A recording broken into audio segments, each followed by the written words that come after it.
Der Max und die Schutzengel-Feuerwehr. Der Max hat jetzt also nicht nur den Schutzengel Philipp als Freund, sondern er will ihm auch ein bisschen bei seiner Arbeit helfen. Aber hoppala, da wird geküschelt und gekedert in der Reihe der Schutzengel.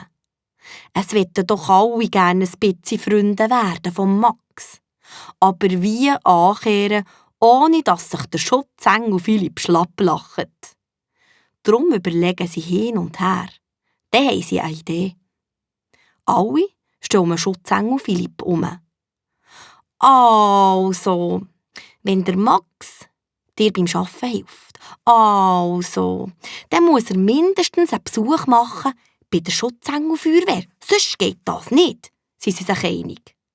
Handli hockt der Schutzengel, der geredet hat, an seinen Schreibtisch und fängt an zu schreiben. Lieber Max, morgen am 9 Uhr ist Treffpunkt im Velokeller. Leg dich warm an. Du darfst bis am Mittag an Schutzengel-Feuerwehr-Besuchstag kommen. Also, bis dann, der Oberschutzengel-Kommandant. Die Schutzengel klatschen in die Hände und freuen sich über die gute Idee. Die Post taucht nach der Nacht dann plötzlich auf dem Bett von Max auf. Gewundert rupft er das Kuvert auf. Das feine weisse Papier, das gefaltet drinnen ist, nimmt er raus und schaut es an. Aber mehr kann er nicht anfangen damit. Ja hey, mit 5 kann man doch noch nicht lesen. Aber für das ist auch schon prompt sein Schutzengel, der Philipp, zur Stelle.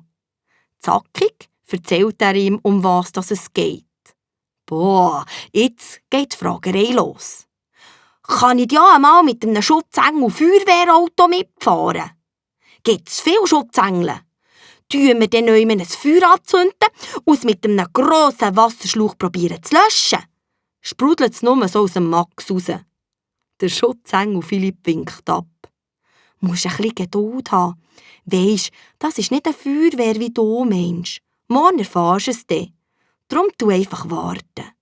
Bäh, Geduld und warten ist voll blöd. Das geht nämlich lang, ich weiss es schon. Hey Max, du musst ja nicht selber warten. Komm, jetzt nimmst du die Teddybär, schaust dem tief in die Augen und sagst ihm, er soll für dich warten. So hast du selber wunderbar Zeit, etwas anderes zu machen. Zum Beispiel Eisenbändeln oder malen oder märmeln.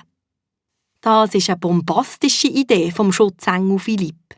So ist Warten gar nicht mehr ein Problem. Bis es Zeit ist, für ins Bett zu hüpfen, ist der Max am Fusten.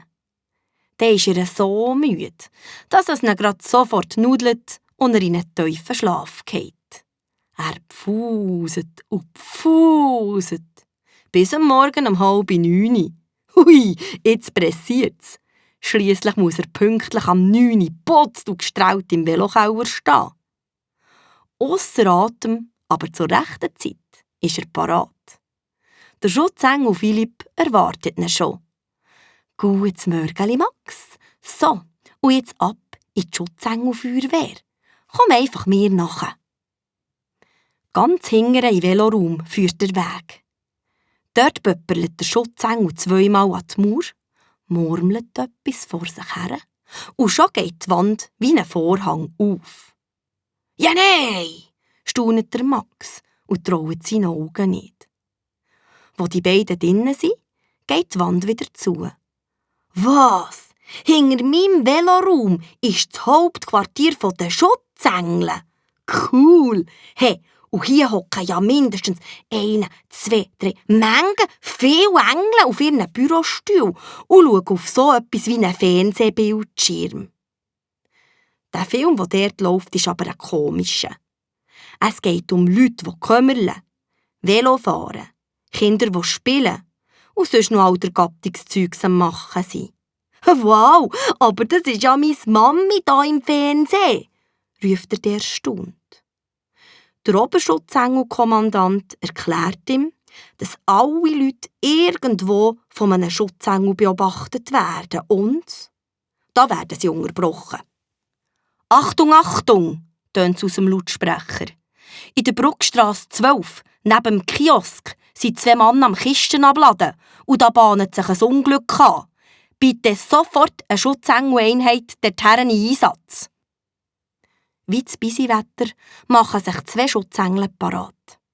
Sie legen einen Helm, ein Bauchtäschchen und einen Rucksack an und sind schon nur ein Augenblinzeln später weg. Dafür sieht man sie jetzt auf dem Bildschirm, gerade neben den beiden Männern. Ein Engel knüppelt ein Lasso aus dem Rucksack. Der andere tut den Reissverschluss an seinem Bauchtäschchen auf und nimmt den grossen Saugnapf raus. Da passiert's. Der grössere Mann rutscht aus, stoggelt hinter sie. Ein Lastwagen kommt zu fahren, die Bremsen quietschen und... Die Schutzengel schreiten zur Tat. Der Saugnapf wird dem Stoggli an die Stirn geklebt. Das Lasso wird geschossen und mit vereinten Kräften zieht die Schutzengel-Feuerwehr den Mann, der mit beiden Armen am Fuchteln ist, zurück auf das Trottoir. Puh, also das war knapp. Aus dem Kiosk kommt eine Frau springen. Sie hat alles gesehen. Jesus! Also ihr habt einen guten Schutzengel. Sonst würdet ihr jetzt unter dem Lastwagen liegen, beistet sie mit hochrotem Kopf. Daheim im Veloraum gibt es tobenden Applaus. Bravo! Juhu! Ihr habt es geschafft! Ja, auch bei der Schutzengel-Feuerwehr ist es nicht selbstverständlich, dass immer alles gut kommt. Wo der Max kurz vor dem Mittag wieder aus dem Veloraum auftaucht, für in die Wohnung zu gehen, ist er nicht mehr ganz der gleiche, wie der Morgen, wo er aufgewacht ist. Auf einmal, weil er gesehen hat, wie extrem wenig das es braucht und ganz etwas Schlimmes passieren kann. Und dann noch, weil er von jetzt an Ehrenmitglied bei der Schutzengel-Feuerwehr ist. Er hat vom Oberschutzengel-Kommandant eine glänzige Nadeln bekommen. Und die haben nur Engel. Oder Leute, die zumindest ein bisschen zur Schutzengel-Feuerwehr gehören. Natürlich nur dann, wenn es um zusammen Tee zu trinken und Güte zu essen geht und nicht, wenn ein Notfall ist. Aber immerhin. Stolz dreht der Max die glänzige Nadel an seinem Pulli.